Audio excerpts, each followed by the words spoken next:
Assalamualaikum warahmatullahi wabarakatuh. Waalaikumsalam. Selamat datang di podcast Sahabat Lasis.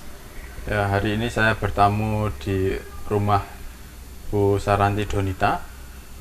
Beliau seorang praktisi pendidikan. Nah, soalnya nanti kita akan membahas bagaimana tentang salah satunya yaitu pekerjaan praktisi pendidikan, yaitu tentang mendeteksi bakat seorang anak. Bu Saranti Donita ini sendiri yaitu kepala sekolah dari TK Insan Sakinah dan juga dia itu seorang konselor untuk praktisi pendidikan anak. Nah, langsung aja kita sapa beliau. Assalamualaikum Bu Donita. Waalaikumsalam warahmatullahi wabarakatuh. Gimana kabarnya ini? Alhamdulillah. Alhamdulillah baik ya. Ini aktivitasnya WFH di rumah atau? Ya, terkadang WFH, terkadang WFO, tergantung. Ya, jadi diselang-seling, nggak setiap hari WFO. Oh, nggak sampai. Nah, kemarin kan saya baca itu kan jenengan ngisi di salah satu mendeteksi bakat anak gitu. Nah, metode apa sih yang digunakan untuk? Saya untuk bakat anak ini yang saya dalami memakai metodenya talent mapping. Jadi memang metodenya talent mapping nanti kalau di searching di Google ada talent mapping gitu. Itu mau digambarkan secara apa ya? Secara ringkas itu seperti apa? Ya, jadi dari talent mapping itu kan hasil penelitian dari Gallup ya. Nah, kalau di Indonesia dikembangkan oleh Abah Rama ya. Jadi dia itu memetakan ya, namanya talent mapping ya. Kan mapping kan memetakan bakat anak itu dari kepribadiannya. Jadi ada 34 kepribadian yang nanti yang ada di situ lah, nanti dari kepribadian itu akan terlihat anak itu punya bakat apa. Seperti gitu. itu. Okay. Kalau seperti itu kan penting enggak sih seorang anak itu tahu bakatnya itu? Ya, sebagai orang tua dan saya juga sebagai praktisi pendidikan ya tentunya sedini mungkin kita mengetahui bakat anak, maka akan kita bisa mengembangkannya dengan sejak dini juga gitu. Seperti itu. Jadi ketika kita di awal itu sudah mengetahui bakat anak itu A misalnya seperti itu, maka kita tinggal menuntun aja dia sesuai dengan bakatnya seperti itu. Iya. Terus itu dari mulainya itu sejak dini Jadi, mulai umur berapa?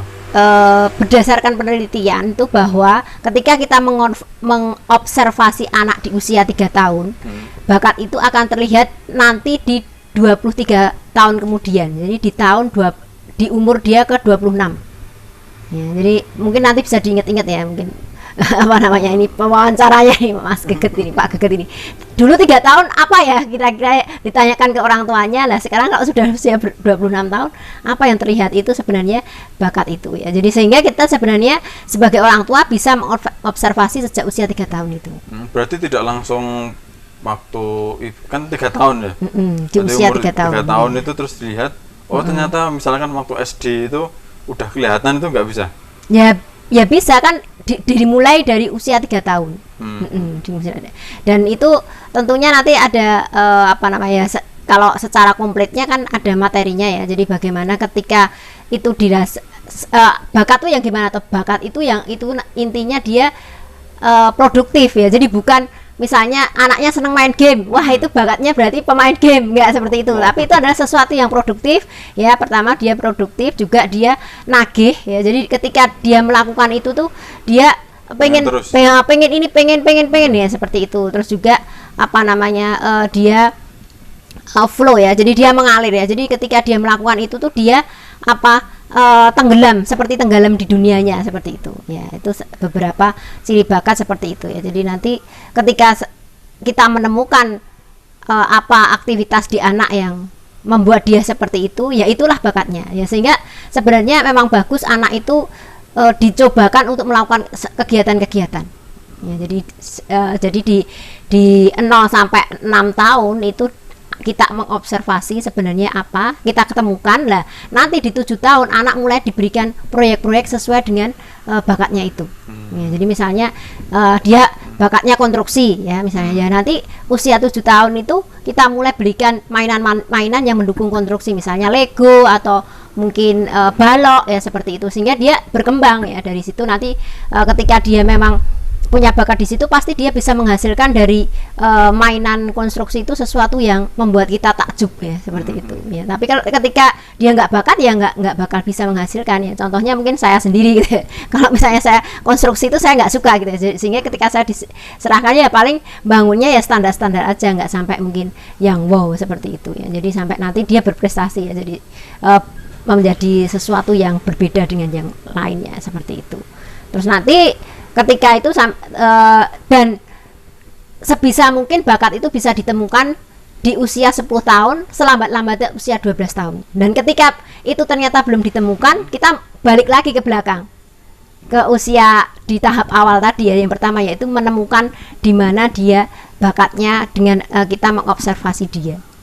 Gitu. Berarti menanyai dulu apa? Ya, kalau misalnya usianya dia sudah 12 tahun ke atas kan sudah bisa ditanya, bisa menanyai, bisa dengan kita yang mengobservasi sebagai orang tua, sebenarnya anak saya tuh senangnya di mana ya. Saya punya contoh, misalnya anak saya dulu itu dia senang ngomong ya, seperti itu ya, senang ngomong, senang baca, dan ternyata memang ya bakatnya di situ ya. Sekarang ini senang nulis ya, seperti itu ya, di situ. Jadi dan ketika ditanya ya dia emang suka ngomong dengan orang, tapi ngomongnya itu bukan ngomong, jadi nanti suka ngomong juga apa namanya, belum ada banyak kriteria ya, ngomong dengan orang banyak, dengan ngomong dengan orang terbatas, atau ngomong dengan orang per orang, seperti itu. Kalau anak saya tuh sukanya ngomong orang per orang, jadi dia itu lebih pada bakatnya apa ya, konselor, konselor seperti itu, karena dia seneng banget ya ketika misalnya wawancara masuk sekolah gitu. Kalau orang lain kan takut, kalau dia seneng banget. Aku kalau diwawancara masuk sekolah tuh aku seneng banget gitu, hobiku itu malahan kayak gitu ya, seperti itu. Dan karena sejak kecil itu dia memang cerewet banget ya, jadi ketika misalnya punya anak cerewet itu jangan kita kok cerewet banget lah, kita kembangkan, mungkin emang dia bakatnya itu di kecerewetannya itu. Nah kalau punya anak pendiam itu biasanya dia bakatnya pemikir. Jadi bukan terus bilang, wah kok diem banget, bu, yuk cerewet sih deh, kayak gitu. Nah, sing cerewet disengir, wah kok cerewet banget.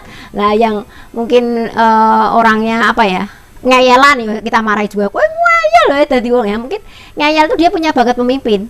Ya kita mengarahkan aja, ngeyalnya tuh diarahkan seperti itu ya. Jadi kalau sama orang tua ya nggak boleh ngeyel, tapi di hal-hal yang memang perlu dipertahankan, yang memang itu mungkin bisa ya pokoknya intinya diarahkan ke ngeyelannya itu, karena bisa jadi dia punya bakat pemimpin itu tadi.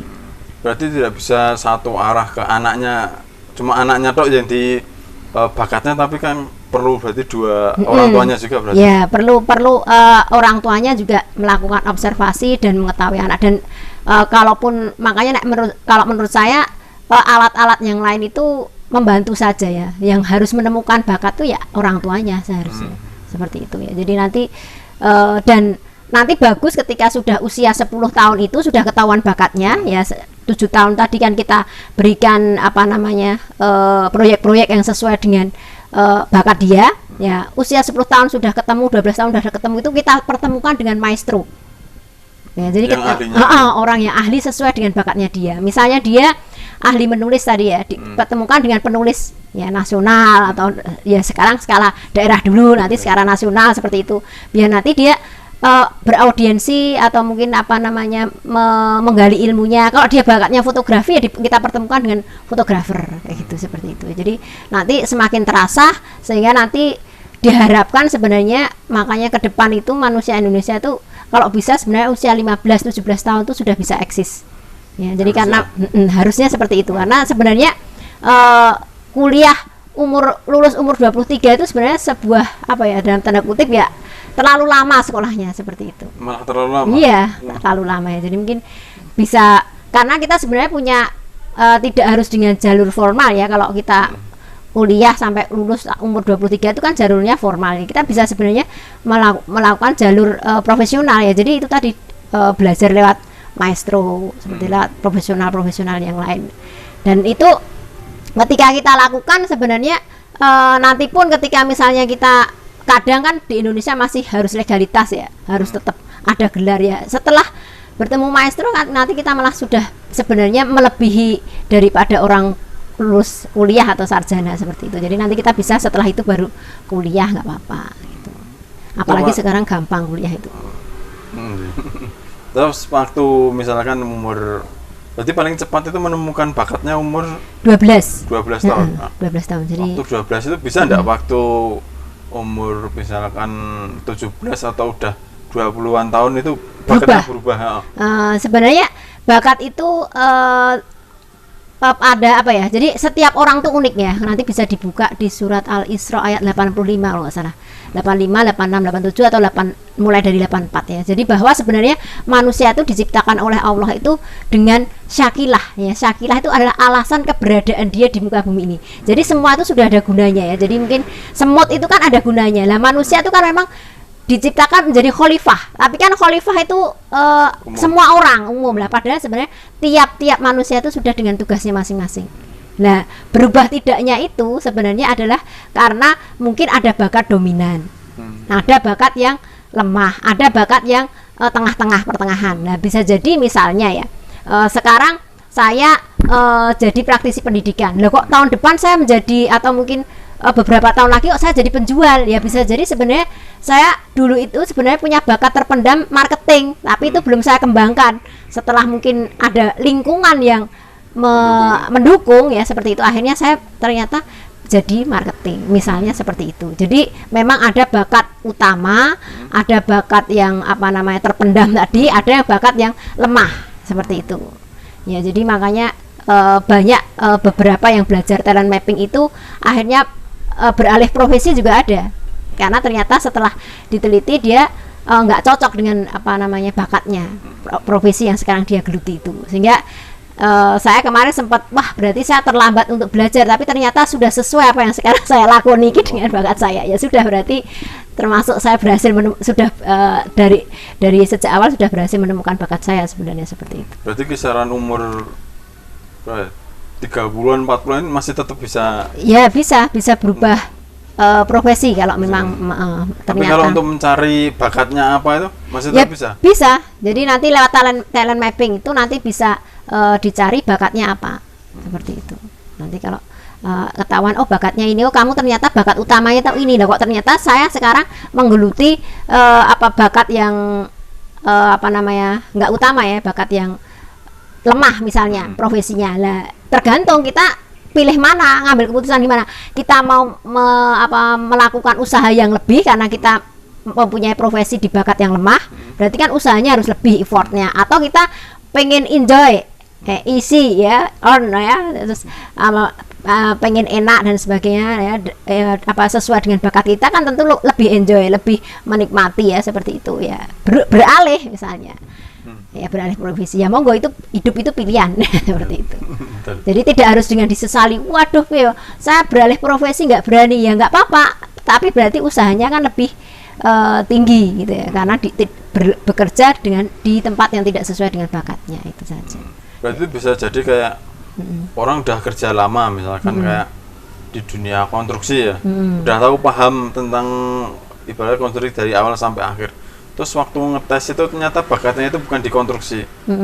Itu berarti dia itu termasuk bekerja dengan bakatnya atau karena sering digunakan?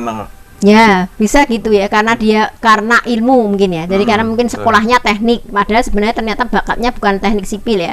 Terus ternyata karena dia belajar di teknik sipil, akhirnya kan dia bisa, jadi bakat lemahnya tertutupi. Ya, jadi tapi ternyata sebenarnya bakatnya dia bukan di situ.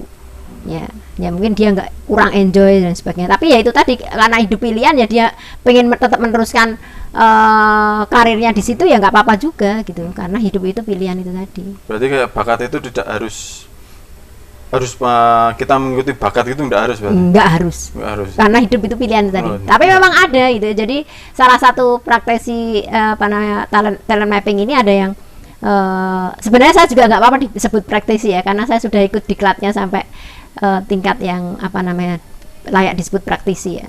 Cuma nanti disebut praktisi pendidikan biar lebih luas. Jadi dia ketika akhirnya tahu talent mapping ini ya, dia beralih profesi ya. Dulu sekolahnya itu biologi ya. Ternyata dia nggak bakat di biologi itu. Ya meskipun sudah akhirnya sarjana biologi dan sudah jadi guru biologi ya, seperti itu. Terus akhirnya ternyata dia itu lebih cocoknya ke psikologi. Jauh kan? Psikologi. Nah, psikologi. Gitu ya. Kemarin dia sempat kuliah psikologi lagi sih, tapi cuma karena terus kesibukannya ya yang psikologinya belum sampai lulus sih seperti itu. Tapi kalau yang biologinya ya lulus, tapi lulusnya itu hampir DO ya, tinggal 1 jam atau berapa jam sebelum jam DO katanya dia lulus. Ya saking ya itu tadi, karena dia nggak menikmati sebenarnya gitu. Nah kalau untuk mencari bakat tadi ya, itu paling sederhana metodenya emang talent mapping ini atau ada metode yang lain? Ya makanya tadi saya bilang metode itu kan membantu. Ya, yang paling bisa menemukan bakatnya ya orang tuanya. Ya sebenarnya gampang, karena ya dari kecil tuh diamati, diobservasi, dicobakan semua kegiatan sebanyak-banyaknya dengan jenis-jenis yang berbeda. Nah itu mana yang nanti ternyata dia ketagihan di situ, dia di situ bisa berprestasi ya, punya sesuatu yang beda dengan yang lainnya, maksudnya seperti itu. Terus dia di situ tuh ketika melakukan tuh mengalir gitu ya, dia tidak merasakan kejenuhan gitu ya. Kalau sudah di situ ya sudah dia asik banget gitu ya, seperti itu, sampai melupakan orang lain ya, kayak seperti itu ya. Ya saya contohkan anak saya kalau sudah nulis, udah jangan ganggu, udah langsung gitu ya. Kalau udah lagi nulis seperti itu, aku lagi mood nih gitu, jangan diganggu dulu, langsung di kamar gitu ya, seperti itu melanjutin nulisnya ya, karena dia udah enjoy di situ gitu ya. Cuma memang ya meskipun saya praktisi talent mapping pun ya seperti itu aja, belum semua bakat anak saya juga saya temukan ya, karena memang ya butuh ketelitian juga ya, dalam artian ya kita mendampingnya lebih intens, kita berkomunikasi dengan anak itu ya, kalau ya sudah bisa berkomunikasi ya seperti itu ya. Jadi memang ketika lebih terlihat ya, semakin kita bisa mengarahkannya ya. Jadi ketika misalnya anak saya waktu itu juga terlihat, oh memang bakatnya nulis, ya sudah saya dorong terus untuk menulis ya, seperti itu. Nah, kemarin sudah antologinya udah 2 terbit ya, seperti itu. Waktu dulu usia berapa ya, 11 tahun atau 10 tahun dia udah menghasilkan 1 karya ya, udah menang dan udah jadikan tapi waktu itu karena terus akhirnya masuk pondok agak tidak dikembangkan, tapi alhamdulillah akhirnya di pondok itu juga ada fasilitas untuk mengembangkan, akhirnya berkembang lagi ya, meskipun sempat beberapa tahun di awal-awal itu kan belum boleh masuk ke bagian menulis ya, seperti itu ya. Ketika sudah bagian menulis ya udah dia enjoy lagi sampai hari ini gitu. Kalau yang lain anak ya makanya yang lainnya belum. Nah, ya, jadi masih dalam pencarian ya. Sebenarnya makanya itu ketika sejak awal ya kita bisa lebih mengarahkan ya, sehingga nanti dia expertnya kan lebih cepat ya, jadi bagusnya kan lebih cepat ya. Kayak kemarin juga anak saya kalau bikin antologi atau cerpen terus jadikan 1 buku kan sudah ya. Nah kemarin mencoba novel, ternyata nggak menang kalau novel. Nah ini kemarin juga dia udah bilang, ayo Mi, aku temukan dengan penulis ya, seperti itu, sehingga saya bisa diarahkan letak ketidakmenanganku di novel itu di mananya gitu, seperti itu. Dia udah nagih seperti itu. Oke gitu ya, nanti liburan pondok kamu langsung saya pertemukan dengan penulis ya, seperti itu. Jadi nanti biar bisa nanti saya perbaiki, terus nanti diterbitkan ya Mi gitu. Aku pengennya terbitkan dengan namaku sendiri. Wah lah itu kayak gitu ya. Jadi kalau sudah itu akhirnya dia udah bisa punya gambaran ya, dan itu bisa merembetnya menulis itu tidak hanya nanti dalam bentuk buku dan sebagainya, dia udah punya bayangan nantinya pengen jadi penulis skenario seperti itu, nantinya pengen jadi sutradara film ya, kayak gitu. Jadi bisa dikembangkan gitu seperti itu ya. Intinya lebih kepada jurnalis kalau menurut saya ya, bakat yang anak saya nomor 1. Terus kalau perbedaannya sama kayak linguistik, kinestetik itu kalau itu kan itu toh kinestetik, audiovisual gitu. Itu kan tipe anak dalam menyerap pembelajaran ya. Jadi ada anak yang audio, ada anak yang visual, ada anak yang kinestetik ya, seperti itu. Kalau linguistik itu kecerdasan majemuk, beda lagi ya. Ya kalau linguistik ada kinestetik juga, memang linguistik itu kecerdasan majemuk.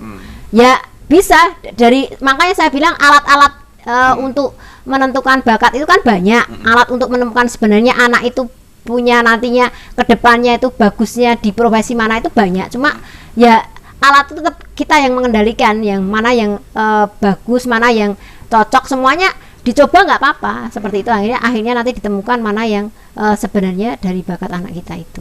Berarti itu kayak termasuk untuk mencari kecenderungan anaknya berarti.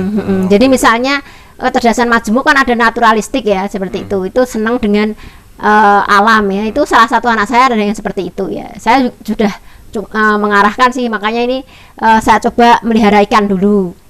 Nanti besok mau melihara burung, ini baru saya orderkan kandangnya. Terus sebenarnya dia pengennya kucing seperti itu. Jadi dia pegang kucing, pegang harimau, pegang ular tuh biasa. Senang banget dia seperti itu. Jadi besok mau arahkan kalau nggak jadi dokter hewan ya, mungkin jadi ahli satwa ya seperti itu. Ya, dan kebetulan ternyata saya juga punya sepupunya anak saya itu juga ternyata juga kayak gitu, sama binatang tuh seneng banget seperti itu, dan dia cita-citanya jadi kepala kebun binatang di Australia. Seperti itu. Jadi orang tuanya sudah menemukan bakatnya dan sekarang ini dia sekolahnya kedokteran hewan kalau nggak salah, atau apa ya, lupa saya agak udah dewasa. Udah kuliah tahun ini. Terus terakhir nih, kalau udah menemukan ya kan waktu bakatnya apa atau kecenderungannya apa, terus bagaimana sih agar bisa menjaga dari ketika ketemu itu sampai dia itu berhasil, itu untuk baik anaknya sama orang tuanya sebagainya. Ya itu tadi semakin banyak ditemukan dengan ahlinya atau maestro itu tadi, jadi biar diasah terus seperti itu ya. Jadi bukan menjaga dalam artian terus hilang gitu enggak, tapi menuntun untuk semakin expert kan, segitu maksudnya. Jadi penjagaannya adalah seperti itu, jadi agar dia semakin ahli ya seperti itu. Jadi ketika misalnya itu tadi ya, jadi dia ahli nulis, temukan dengan penulis. Dia pengen jadi sutradara, pertemukan dengan sutradara. Dia pengen jadi penulis skenario, temukan dengan penulis skenario, seperti itu ya. Jadi istilahnya orang tua itu menuntun. Jadi orang tua itu kan ya, tugasnya orang tua kan itu kan memang menuntun, membimbing anaknya sampai mengasuh dan sebagainya, sampai akhirnya dia menemukan jati dirinya itu tadi, alasan keberadaan dia berada di muka bumi ini. Kalau di Al-Isra itu seperti itu ya. Jadi memang manusia itu sebenarnya sudah, kita makanya nggak usah apalagi ya, kemarin juga saya habis ikut pelatihannya juga ya, hatta sampai dia itu ABK ya, anak berkebutuhan khusus, Allah menciptakan dia, nggak mungkin nggak ada perannya, ada pasti. Buktinya ada anak berkebutuhan khusus bisa hafal Al-Quran, ada anak berkebutuhan khusus bisa melukis dengan kaki karena nggak punya jari, karena nggak punya tangannya seperti itu. Jadi insya Allah semua sudah ada perannya, tinggal kita itu mengawal sampai kita temukan peran anak kita itu apa. Nah, semakin kita sejak awal itu bisa menemukan, maka kan dia semakin ahli. Dengan semakin ahli tentunya semakin sukses kan, seperti itu ya. Jadi yang sudah nggak usah di itu, misalnya kita nyalain wah orang tua kita nggak menemukan, kita jadi nggak sukses, jangan seperti itu. Tapi kita bagaimana biar anak-anak kita itu lebih sukses daripada kita temukan sejak awal bakatnya ya. Jadi ketika belum ditemukan ya digali terus ya. Kemarin saya sempat menanyakan juga, ketika di usia 16 tahun belum ditemukan ya disuruh mengulang dari awal. Jadi dari awal tuh, dari usia sebelum 7 tahun tadi ya, jadi diobservasi lebih detail lagi, apalagi dia sudah bisa diajak ngobrol karena kalau usia sekian ya sebenarnya tertariknya di apa, itu di list gitu ya, seperti itu to-do list apanya. Itu berarti ke anaknya atau ke orang tua? Iya, ke anaknya. Jadi kerjasama anaknya sama orang tuanya.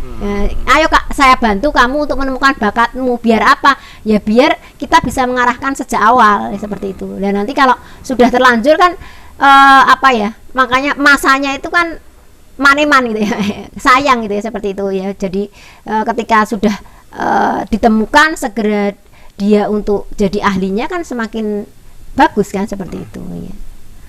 Makanya kemarin saya juga masih ngobrol-ngobrol dengan anak saya yang belum saya temukan bakatnya itu ya, sambil saya berikan bukunya juga biar dia juga agak berpikirlah seperti itu. Jadi terbuka lah wacanya ya, gimana gitu ya. Anak sekarang kan sebenarnya bacaan bisa dapat dari manapun, tapi terkadang mungkin mereka kan tidak memilih, belum tahu mana yang harus dibaca, apa yang tidak, yang berkaitan dengan masa depannya. Bisa jadi juga kadang belum punya konsep hidupnya ya, seperti itu.